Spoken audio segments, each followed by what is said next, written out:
Recently, Trump said something about how they execute babies after birth based on certain abortion laws, and I've seen social media blow up with discussions about that, so I wanted to try to shed a little bit more light than heat.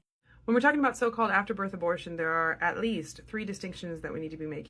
First of all, there's a distinction between ending a pregnancy when there is an adverse prenatal diagnosis versus when there's not.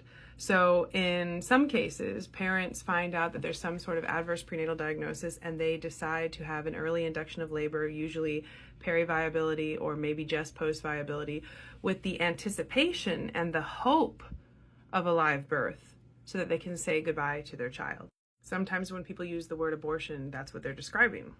Other times, a woman will seek a later abortion, peri-viability or post-viability, when there is no adverse prenatal diagnosis, when there's nothing particularly threatening to her health either, there's no medical emergency involved. Why would she do that? Well, she might do that because she had some sort of major change in life circumstances that wasn't related to medical conditions, or because she struggled for a variety of reasons to decide whether or not she wanted to abort up until that point, or she wanted to get an abortion sooner but she didn't have the time and money and other resources to do it, or she just didn't know she was pregnant sooner. Either way, in cases where a woman is seeking an abortion peri-viability or post-viability and there is no adverse prenatal diagnosis, they will induce fetal demise before they induce labor. And usually this is by injecting a feticide into the child's heart or maybe their brain or the amniotic fluid.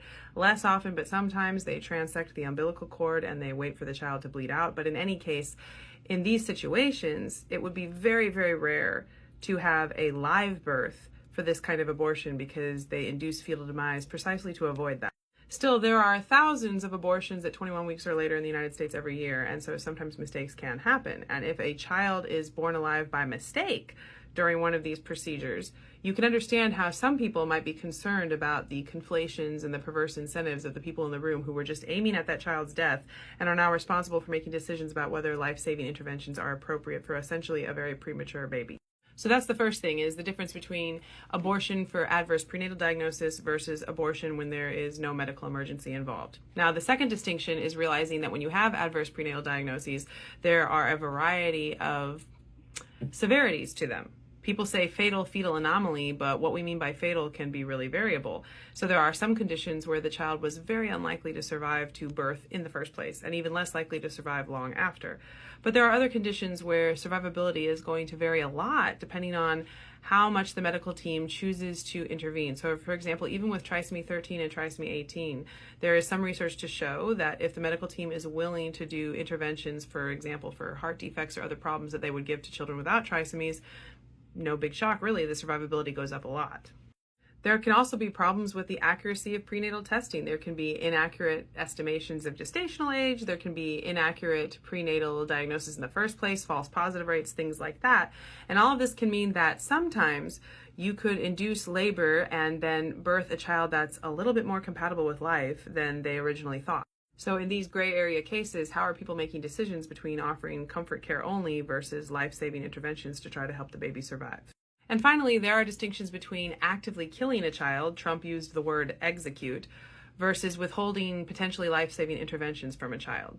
Now, I would love to tell you that actively killing babies literally never happens, and I do think it's exceedingly, exceedingly rare, but you need look no further than reading the grand jury report of the Kermit Gosnell case, and by the way, don't do it unless you're ready. It's really, really horrible to see that there are some cases where so-called abortion providers and their staff struggle to make major ethical distinctions between, on the one hand, injecting poison into the heart of a late-stage fetus, and on the other hand, taking that minutes later now born baby and snipping their spinal cord.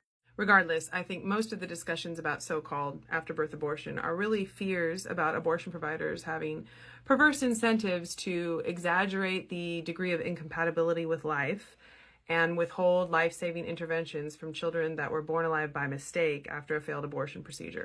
So are there a whole bunch of sociopathic providers executing otherwise healthy infants born premature alive by mistake after early induction of labor? No. But are these failed abortion cases limited to only intended live birth for children with fatal fetal anomalies so their parents can say goodbye? Also no.